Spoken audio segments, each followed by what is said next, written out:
There is never a good time for a move, especially across the country, and especially during one of the worst back-to-back ice storms in the history of Maine, but it had to be done. I was moving from my longtime homestead of Orange, California, to a small 2-bedroom house on the outskirts of benign Maine.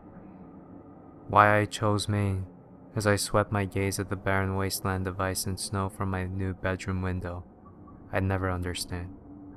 Something just compelled me. Plus, I was a simple girl. A simple, down-home meat and potatoes life seemed best for me. I was a 4th year, somewhat established veterinarian with a passion for shelter work, and after years of saving up from 6 jobs, all on the sidelines from school, mind you, Anne was ready, I felt, to open a low-cost spay, neuter, treatment center for those in the country.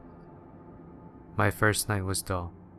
The ice tapped on the window, and the wind rustled a single great maple in my front yard. Among the boxes, packing tape, and furniture I had yet to unpack. With no internet or phone lines established, it seemed I was in for a dreary first night. It was around midnight when I first heard it, a pathetic scratching at the front door. I had camped out in the living room, since I had designated my soon-to-be master bedroom a box-holding area. I shrugged it off as merely the ice storm striking the door, or perhaps the house settling into its new owner. Yet it continued. Hour after hour, a feeble scratching continued, until I finally relented that not even an ice storm could repeat a sound so meticulously monotone time and time again. Peeking out the window, and through the pale, yellow sheen of my frozen porch light, I saw the most horrid sight I could imagine. A fluffy, dark-colored dog, so emaciated it looked practically dead.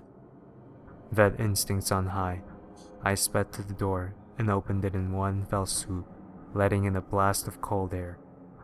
According to the moonlight, apparently the storm had subsided much earlier that night, which surprised me at this dog's amount of insistence. "Inside, come here inside," I cooed to half-frozen dog obviously asking for help, which I noticed was solid black and Labrador height.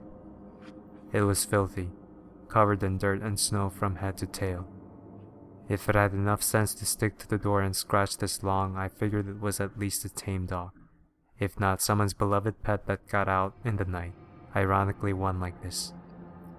One leg so stiff from cold and scratching, the dog slowly but surely placed paw after paw inside until I was able to shut the door.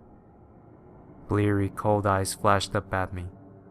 An unspoken threat, a tattered, old blue collar with a single tag reading, "Skip," gave me more reason to believe this was someone's pet.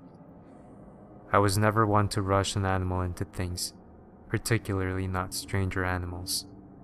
I broke my "let them come to you" rule, as I scooped the dog in my arms and marveled at how frigid and ice-like his skin was. He was so light, as if nothing was inside him.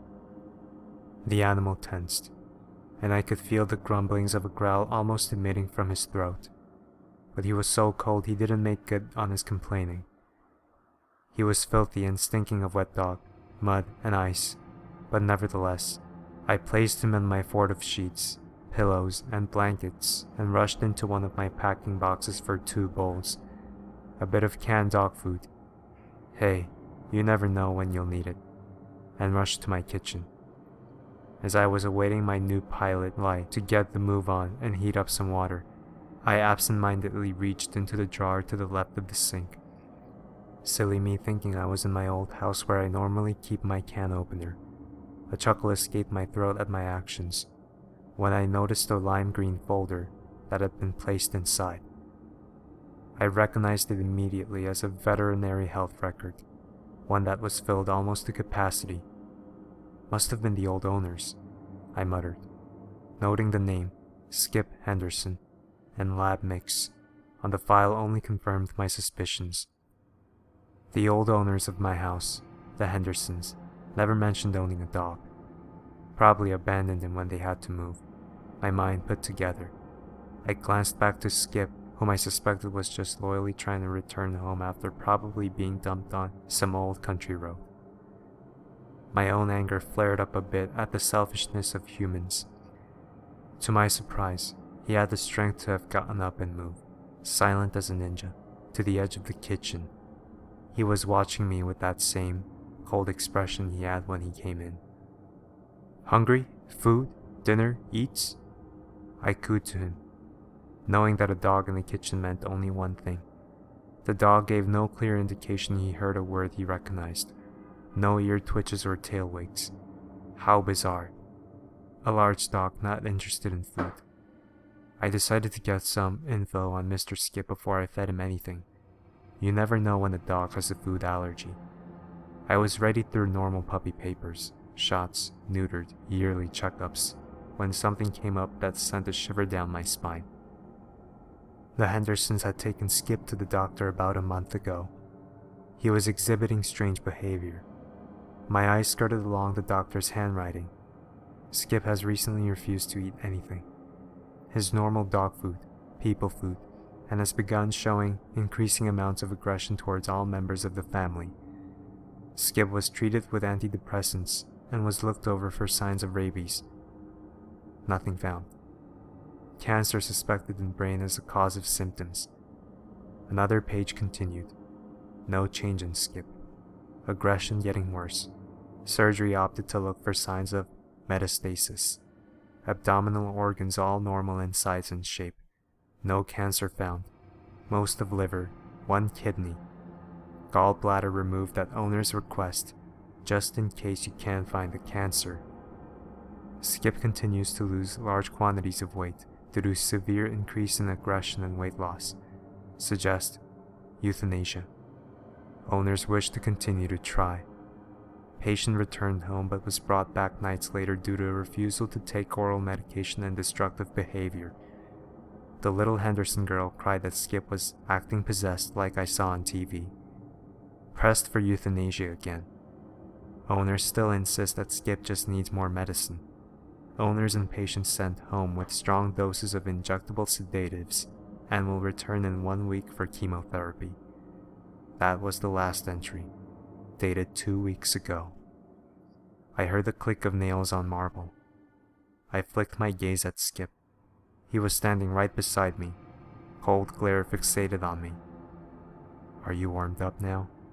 I whispered, trying to coax some response. Nothing. Not ever a tail wag. Something was obviously wrong with Skip, which doesn't sound anything like cancer. He sounded like an abused animal. Increased aggression, not eating. Perhaps the Hendersons were not the good people they seemed to be. As I crouched down to the level of Skip, to show him I was not a threat to his well-being, a single sheet of white paper etched in shades of gold slipped out from the back of the file, a paper I associated with sheer amounts of dread. I knew before I touched it. The paper seemingly felt too cold in my hands. I swallowed hard as I read, in clear typed black letters. To the Hendersons, we are sorry for the loss of Skip. We know you tried everything, but after his vicious, unprovoked attacks on your youngest and your other animals, it was the kindest thing to do. We know you loved Skip, and we want you to know we are here to help you if you need anything. Sincerely, West Heights Veterinary Clinic staff. The date read December 14th, 2012. My mind clicked. December 14th. My moving down. First day in my new house. Today. Skip was put down today. The last day the Hendersons lived in this home. Skip was dead. A growl emitted through the room. Skip stood level with me. Dark, haunted eyes piercing into mine. A feeling of darkness clouded my senses. Maybe my mind glitched in terror, but I swore I saw a flash of red in those eyes. He peeled back his lips, showing his teeth, ice white to match his ice white gums. I didn't even get to scream.